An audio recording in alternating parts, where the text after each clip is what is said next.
Guarantee देता हूं कि आपका बेटा कितना भी बड़ा नास्तिक हो, कितना भी बड़ा दुष्ट प्रकृति का हो, 7 दिन की कथा सुन करके उसे श्रवण ना बना दिया तो आप कह देना 20 साल पढ़कर आपका बेटा पीएचडी की डिग्री पाया है, और पीएचडी की डिग्री पाके भी ये गारंटी नहीं है कि तुम्हारे पांव दबाएगा। पीएचडी की डिग्री पाके भी गारंटी नहीं है कि तुम्हें गिलास भर पानी देगा। पर मैं 7 दिन आपसे मांगता हूं, पूरे भारतवासियों से, 7 दिन अपने बच्चों को मेरे पास लाकर बिठा दो। 7 दिन में 20 साल की पढ़ाई में वो जो नहीं सीख पाएंगे, केवल 7 दिन में वो सीख जाएंगे। केवल 7 दिन। 7 दिन में आपके बच्चे यदि श्रवण ना बन गए और आपके बच्चे आपकी सेवा ना करने लग गए, आपका सम्मान ना करने लग गए, तो आप मुझे जो सजा देंगे मुझे मंजूर होगी। ये समझिए 7 दिन के लिए आप अपने बच्चों को इस कथा की यूनिवर्सिटी में भर्ती कर दीजिए। ओनली 7 दिन। ये समझिए 7 दिन के लिए आप अपने बच्चों को इस कथा की यूनिवर्सिटी में भर्ती कर दीजिए। ओनली 7 दिन। 7 दिन में हम गारंटी लेंगे, स्टाम्प पे लिख के साइन कर देंगे। 7 दिन की कथा बच्चे सुन लेंगे मन लगाकर, तो ना कभी चरित्र से बिगड़ेंगे, ना कभी अपने संस्कारों से फिसलेंगे। सदा सदा के लिए वो अच्छी तरक्की करेंगे, पैसा भी कमाएंगे, अच्छे पद पर भी रहेंगे, और माँ बाप का सम्मान करेंगे तो समाज उनका सम्मान करेगा। दोस्तों, संत महात्माओं की करिश्मा और कृपा को आप देखिए कि गुरुदेव अनिरुद्धाचार्य जी महाराज खुद कहते हैं कि 7 दिन हमें दीजिए और 7 दिन में आपके बच्चे को संस्कार भर दूंगा। जो आपके बच्चे पीएचडी कर लिया हो लेकिन 20 वर्ष में वो संस्कार नहीं पाया, हमने 7 दिन में वो सब सिखा दूंगा जो कि वो समाज के साथ साथ अपने माता पिता, घर गृहस्थ जीवन के लिए जो जरूरी है सारी चीज वो सिखाएंगे। और नहीं तो फिर मुझे जो कहना। दोस्तों, आज युवतियों के लिए भी बहुत बड़ी बड़ी बातें कही है और माता बहनों के लिए भी। तो आप लोग दौड़ा दौड़ा के वीडियो को देख लेते हैं। हम आशा करते हैं कि आज आप पूरा वीडियो को देखिएगा। आप जब देखिएगा या देखेंगे ना तो ही आप समझ पाइएगा कि अनिरुद्धाचार्य महाराज कितनी बड़ी बातें कह रही है। तो हेलो दोस्तों, मैं अपने गुरुदेव बागेश्वर बाबा के चरणों में दंडवत प्रणाम करता हूँ। आप सभी को नमस्कार, प्रणाम, जोहार करता हूँ। और दोस्तों, अब जो मैं क्लिप सुनाने वाला हूँ वो पूरा इंफॉर्मेटिव क्लिप है। आप उस क्लिप को जरूर सुनिए, क्योंकि यहाँ पर बच्चे से लेके माता बहनों से लेके बूढ़े से लेके युवक युवती तक को गुरुदेव अनिरुद्धाचार्य जी बताए हैं समाज में जीने के लिए, इस जिंदगी को जीने के लिए। तो दोस्तों, उम्मीद हम करेंगे कि आज माता बहनों से भी उम्मीद करेंगे कि आज आप पूरे वीडियो को देखिएगा, दौड़ा दौड़ा के नहीं देखिएगा। हम बस उम्मीद करेंगे कि अगर आप ऐसे किए तो देख लीजिए, आपको 24 घंटा के अंदर चमत्कार होगी, फायदा होगी, आपका घर गृहस्थ जीवन खुशहाल होगी। ऐसा हमारे गुरुदेव बागेश्वर बाबा भी करना है और अनिरुद्धाचार्य महाराज का भी। तो ठीक है, वीडियो में बने है और तुम उसे चुरा कर लाए हो, गलत किया तुमने, छोड़ दो, नहीं सर्वनाश हो जाएगा। रावण विभीषण की बात नहीं माना, परिणाम क्या हुआ? सर्वनाश। आप भी अपने बच्चों को समझाओ, समझे तो अच्छा है, नहीं तो फिर आखिरी में तो सर्वनाश है ही। समझ जाए तो अच्छा। पराई स्त्री आग की तरह होती, छुओगे जल जाओगे। यही नजरिया स्त्रियों के लिए। पुरुष पराया, उम्र में बड़ा है तो पिता की तरह देखो उसे, बराबर का है तो भाई की तरह देखो उसे, छोटा है तो पुत्र की तरह देखो। इस नजरिए से आप देखेंगे तो ना तो संसार में फिर स्त्री बुरी लगेगी, ना तो पुरुष बुरा लगेगा। हम तो ये कहते हैं कोई बुरा नहीं है और कुछ बुरा नहीं है। यदि कुछ बुरा है तो केवल देखने का, सोचने का नजरिया बुरा है। बुरी है लड़के ना, कोई बुरा, मैं किसी को दोषी ना ठहराऊं। बुरा जो देखन मैं चला, मैं ही बुरा, अर्थात मेरा नजरिया बुरा है, मेरी सोच बुरी है। हम अपनी अपनी सोच बदल लें, सब अपने आप बदल जाए। लोग कहते हैं जमाना बुरा है, जमाना खराब है।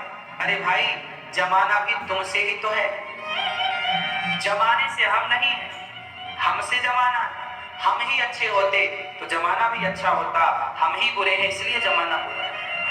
जमाने को क्या दोष दे कि जमाना बुरा है? क्यों नहीं हम अपने आप को अच्छा बनाते? क्यों नहीं हम अपने संस्कारों को स्ट्रांग करते? क्यों हम देखा देखी पे चलते हैं? हमारे बड़े बुजुर्ग कहते हैं कि फटे कपड़े मत पहनो, सिल करके पहनो। गरीब हो तो सुई धागा रखो, पुराने कपड़े पहनना चाहिए पर सिल कर। जमाना खराब है, अरे भाई जमाना भी तुमसे ही तो है, जमाने से हम नहीं है, हमसे जमाना है। हम ही अच्छे होते तो जमाना भी अच्छा होता, हम ही बुरे हैं इसलिए जमाना बुरा है। जमाने को क्या दोष दें कि जमाना बुरा है? क्यों नहीं हम अपने आप को अच्छा बनाते? क्यों नहीं हम अपने संस्कारों को स्ट्रॉन्ग करते? क्यों हम देखा देखी पे चलते हैं? हमारे बड़े बुजुर्ग कहते हैं कि फटे कपड़े मत पहनो, सिल करके पहनो। गरीब हो तो सुई धागा रखो, पुराने कपड़े पहनना चाहिए पर सिल करके, फट गया तो सिल लो। फटे कपड़े पहनने से दरिद्रता आती है, पर आजकल के बच्चे पैसा देकर फटे कपड़े लाते हैं। ये उनके संस्कार। दोस्तों, गुरुदेव अनिरुद्धाचार्य के द्वारा अभी आपने सुने कि फटे कपड़ा पहनना जो है अशुभ है, क्योंकि उसमें दरिद्रता आती है, गरीबी आती है, यहाँ तक कि वो गरीब हो जाता है। लेकिन आजकल के बच्चे जो होते हैं वो जानकर महंगा से महंगा ब्रांडेड कपड़ा फटा हुआ लाता है, जो फटा हुआ रहता है, यानी वो कटा हुआ रहता है। जी हाँ, आपने देखे होंगे और जी हमने भी बहुत देखे हैं। तो दोस्तों, ये जब दरिद्रता लाती है, गरीबी लाती है, तो कहाँ से उचित है आज के बच्चे को? तो गुरुदेव अनिरुद्धाचार्य जी महाराज और हमारे गुरुदेव भगवान बागेश्वर धाम सरकार भी कहते हैं कि ये करना अनुचित है, और ये अनुचित काम वो सिर्फ इसलिए करते हैं क्योंकि उसको संस्कार की कमी है। इसलिए उसे कथा में लाना चाहिए, सुनाना चाहिए। अगर कथा वो सुनेंगे तो फिर वो भी समझ जाएंगे, क्योंकि वो भी मनुष्य है। तो दोस्तों, आगे आपने देखेंगे कि आज बच्चे की संस्कार के विषय में गुरुदेव अनिरुद्धाचार्य जी विस्तृत वर्णन करते हुए नजर आए हैं। तो आप लोग से हम रिक्वेस्ट निवेदन करेंगे कि पूरी वीडियो को आप देखिएगा और सुनिएगा और समझिएगा और बुझिएगा। अगर आप ऐसा करते हैं, करती हैं, तो निश्चित आपके बाल बच्चा को अच्छा संस्कार मिलेगा और उसके सद्बुद्धि आएगी। आज हम आपको एक दावे के साथ कहते हैं कि पराए पराए घर में ये देखा जा रहा है कि बच्चे पीएचडी कर लिया है, बहुत बड़े बड़े पद में नौकरी कर रहा है, लेकिन माता पिता का दर्शन करने के लिए, भेंट करने तक नहीं आते। यही चीज़ गुरुदेव अनिरुद्धाचार्य जी कहते हैं कि अगर हम 7 दिन में ना बदल दिए, 7 दिन में अगर ना सुधार कर दिए, और अगर ये 7 दिन के अंदर आपका बच्चा श्रवण कुमार ना बना, तो आपको जो कहना है हम सुनने के लिए तैयार हैं। तो चलिए वीडियो की तरफ। पहनने से दरिद्रता आती है, पर आजकल के बच्चे पैसा देकर फटे कपड़े लाते हैं। ये उनके संस्कार बन गए। ये आजकल के बच्चों की क्या बने संस्कार? ये आपने संस्कार, ये संस्कार टीवी महारानी ने दिए। टीवी महारानी है और मूवी महारानी, ये दोनों ने मिलकर आपके बच्चों को ऐसे संस्कार दिए हैं जिससे दरिद्रता तो आएगी ही। फटे कपड़े नहीं पहनने चाहिए, पहनो, फट गया तो सिर पर पहन, नहीं तो दरिद्रता। ऐसा बुजुर्ग लोग कहते थे, सुई धागा इसलिए रखते थे। पहले कपड़े फटे हो तो आदमी नहीं खरीदता था। सोचो जमाना कहाँ आ गया, कपड़े फटे हो तो और महंगे। कैसा? इसका तात्पर्य यह है कि जमाने को भी तुम्हारी दौलत से मतलब नहीं है। तुम भले दौलत के लिए संस्कार भुलाए बैठे हो, दौलत तो अंत में यही, दुनिया तो अंत में यही पूछेगी कि तुमने कैसे बच्चे को जन्म दिया है, कितने संस्कार दिए। और तुम्हारा बच्चा कल तुम्हारे मरने के बाद भारत माता को क्या देकर जाएगा? क्या देंगे? हमने जन्म लिया तो हमने क्या दिया भारत को?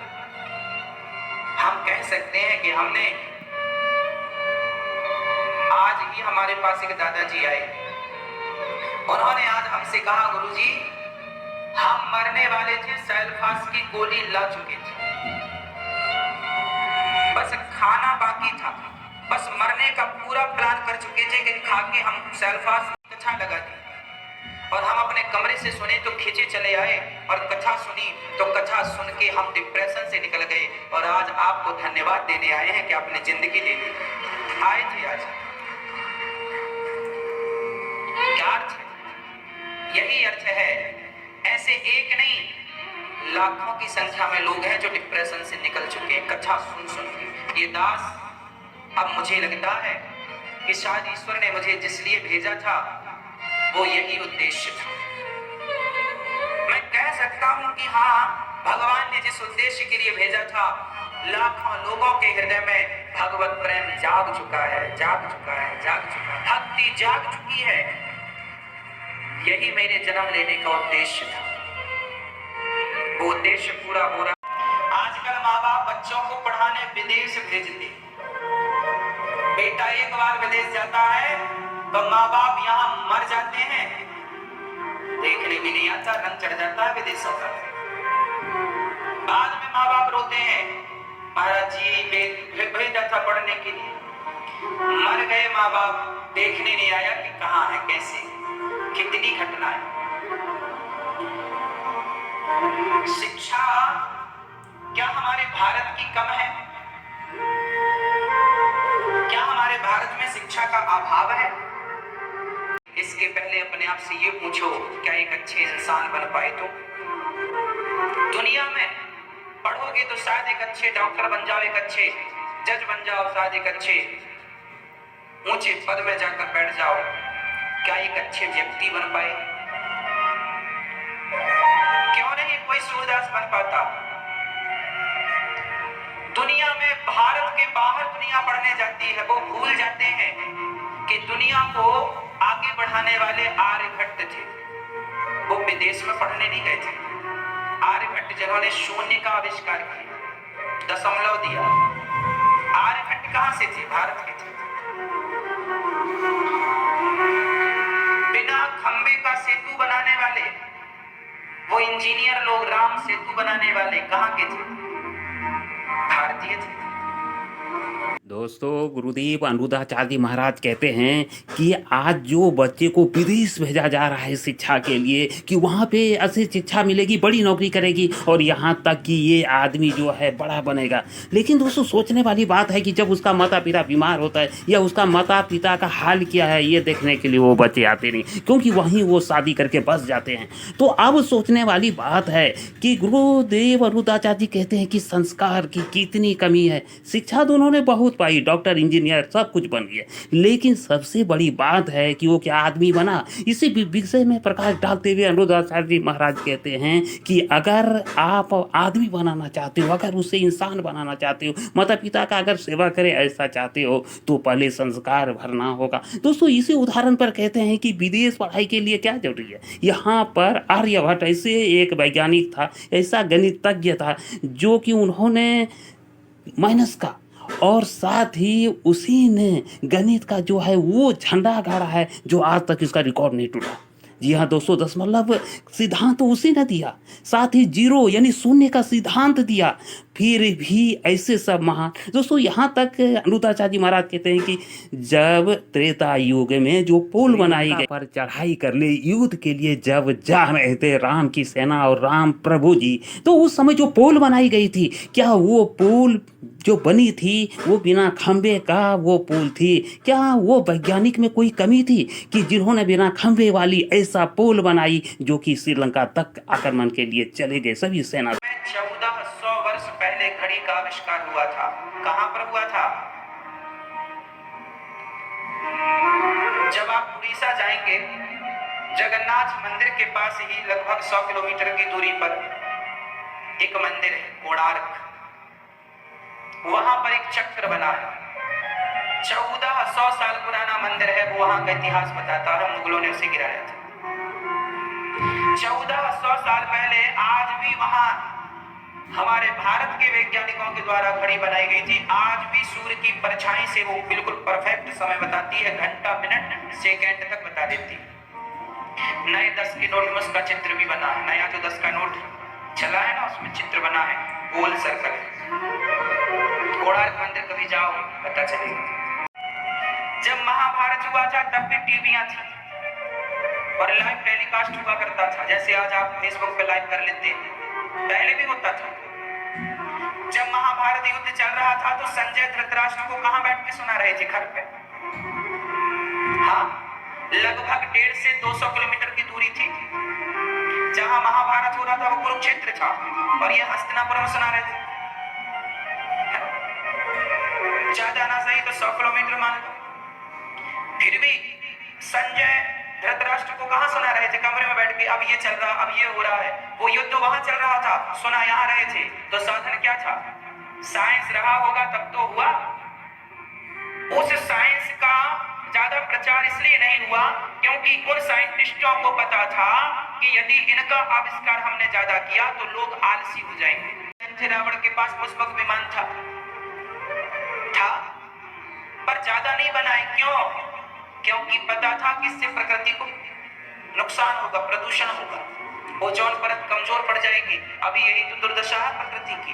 आपने इतने आविष्कार कर लिए, इतने आविष्कार कर लिए कि वो आविष्कार किस काम के हैं ये तो बताओ। आज किसी ने परमाणु हम पर पटक दिया या हमने किसी पर परमाणु पटक दिया तो लाखों निर्दोष जनता मारी जाएगी कि नहीं? ऐसे आविष्कार किस काम के जहां निर्दोष लोग मारे जाएं? ये आविष्कार किस काम के हैं ये तो बताओ। इसलिए हमारे ऋषि मुनियों ने आविष्कार नहीं किए थे, कहीं प्रकृति का संतुलन ना बिगड़ जाए इसलिए। तो हम निवेदन करेंगे कि आप अपने बच्चों को उचित संस्कार, अच्छे संस्कार दीजिए। हम उसके संग शादी करना चाह रहे हैं, आप बताओ। हमने कहा माँ बाप तैयार हैं, उन्होंने कहा माँ बाप तो रेडी नहीं है। हमने कहा फिर विवाह मत करना। बोले महाराज जी आप क्या बात कर रहे हैं, हम तो लड़की से प्रेम करते हैं, विवाह करेंगे। हमने कहा फिर माँ बाप का क्या होगा? बोले हम माँ बाप को बताएंगे ही नहीं, शादी करने के बाद वो स्वीकार नहीं करेंगे तो हम दूसरे शहर चले जाएंगे। हमने कहा लो, आजकल बच्चों के ऐसे संस्कार, अपने शादी का निमंत्रण कार्ड बेचारे अपने माँ बाप को भी देना जरूरी नहीं समझते। इतने पढ़े लिखे बच्चे, इतने तरक्की करे। माँ बाप ने विदेश पढ़ने भेजा था बच्चे को, छोरी ने वही शादी कर दी, बताया भी नहीं मम्मी को। बाद में मैं आप लोगों से केवल यही कहना चाहता हूं, शादी करना बुरा नहीं है, विवाह करना बुरा नहीं है, प्रेम करना बुरा नहीं है, पर माँ बाप का दिल दुखाना बहुत बुरा है। बस आप कुछ ऐसा करें आपके आज के बच्चे कि माँ बाप का दिल ना दुखे, माँ बाप को नीचे देख के न चलना पड़े, अर्थात निगाहें झुका के न चलना पड़े। नहीं तो आप तो अपनी शादियां कर लेंगे, अपना घर बसा लेंगे, भाग जाएंगे, कोर्ट मैरिज कर लेंगे, लव मैरिज कर लेंगे, पर आपकी माँ जिस गली से गुजरेगी ना, लोग कहेंगे लो जी बेटी भाग गई, लो इसका बेटा भाग गया। आपके माँ बाप को सिर झुका के चलना पड़ेगा, समाज के ताने सुनने पड़ेंगे। क्या आप ये चाहते हैं कि आपके माँ बाप को ताने सुनना पड़े? आज बहुत सारे बच्चे ऐसी गंदी हरकत करते हैं जिसके कारण माँ बाप को लज्जित होना पड़ता है चार लोगों के बीच में। हाँ या चाहें, और बच्चों को चाहिए कि वो कोई ऐसा काम ना करें कि उनका धर्म संकट में पड़े, माँ बाप संकट में पड़े। और आज ना ये जो लहर चल रही है, जो हवा चल रही है ना, ये प्रेम की हवा चल रही। लोग कहते हैं प्रेम, एक लड़के लड़की प्रेम कर रहे थे, तभी लड़की ने कहा नाना देखो ये सब ठीक नहीं है, हमारी शादी आपसे होती है कि नहीं कुछ भी जरूरी नहीं है, पर हम अपने माँ बाप का सिर नीचा नहीं करना चाहते, हम अपने चरित्र पर दाग नहीं लगाना चाहते, हम चरित्रहीन नहीं होना चाहते, कैरेक्टरलेस नहीं होना चाहते। वो लड़का बोला पागल हो गई हो, आज के जमाने में 21वीं सदी में ये सोच रही हो, ये सोच है तुम्हारी। आजकल की लड़की अच्छी बात करे, अच्छी सोच रखे ना, तो लोग ये कहते पागल हो गई हो तो आज ये सोच रही हो, तो क्यों भाई आज क्या सोचने का विचार है आपका? हाँ, चरित्र पर दाग लगवा ले तुम्हारे चक्कर में। तुम्हारा क्या है? मेरी जितनी बहनें सुन रही हैं उनसे मैं प्रार्थना करता हूँ, याद रखना तो दूध का ही बिगड़ेगा, छाछ का कुछ नहीं बिगड़ना। हाँ, लड़की तो पवित्र दूध की तरह होती है और लड़के तो छाछ की तरह होते हैं। यदि चरित्र बिगड़ा किसी का तो लड़की का ही कुछ बिगड़ना है, लड़कों का कुछ नहीं। आज भी 21वीं सदी में बताओ लड़कों का क्या बिगड़ता है? क्या बिगड़ता है? कुछ नहीं बिगड़ता। आज भी पढ़े लिखे लोग हमारे भारत में हैं, पर लड़की एक बार ससुराल चली जाए और वहां कुछ कहा सुनी हो जाए, लड़का भगा दे लात मार के, लड़की माँ बाप के घर वापस आती है, फिर उसकी दूसरी शादी करो पसीने छूट जाते हैं, उसकी दूसरी शादी नहीं होती, पर लड़के की तुरंत हो जाएगी। जी हाँ दोस्तों, ये बात सत्य है कि गुरुदेव अनिरुद्धाचार्य जी महाराज कहते हैं कि अगर कुछ बिगड़ती है तो सिर्फ लड़की का बिगड़ती है, लड़की बच्ची का बिगड़ती है, लड़का का कुछ नहीं बिगड़ता। जी हाँ, वो उदाहरण देते हुए समझाए हैं। और आपने ये भी सुने दोस्तों कि लाखों ऐसा भक्त है, लाखों ऐसे आदमी है जो कि सल्फास का गोली ला के अपना मरना चाह रहा था, मरने वाले था, लेकिन गुरुदेव की कथा को सुनकर उन्होंने अपना मन बदल दिया। धन्यवाद के लिए गुरुदेव के पास आए। दोस्तों ऐसे बहुत से युवक युवतियां भी है जिन्होंने अपना जिंदगी जीने का इरादा छोड़ दिया क्योंकि प्रेम में धोखा मिली थी, लेकिन जब उन्होंने कथा का श्रवण किया तो आज वो जी रहे हैं और एक बड़ा आदमी भी बन चुके हैं। तो दोस्तों यही बात कहना है कि अपने बच्चे को संस्कार देने के लिए निश्चित तौर पर आप गुरुदेव के शरण में आइए और गुरुदेव से 7 दिन का कथा सुनाने की बात करता है वो तो सुनाइए सुनाइए, बाकी जो मैं आज ये वीडियो आपको दिखा रहा हूँ जी दोस्तों, इससे भी दिखाइए। और ऐसा भी समय आएगा कि 15 दिन में आपके बच्चे परिवार में जरूर सुधार होगी। तो दोस्तों वीडियो कैसे लगी एक प्यारा सा कमेंट जरूर करेंगे। वीडियो अच्छी लगी तो लाइक और वीडियो को सब्सक्राइब कर लीजिएगा। और दोस्तों मिलता हूँ अगला ब्लॉग में, तब तक के लिए दोस्तों आप लोग से विदा लेना चाहूँगा। जय हिंद, जय भारत, जय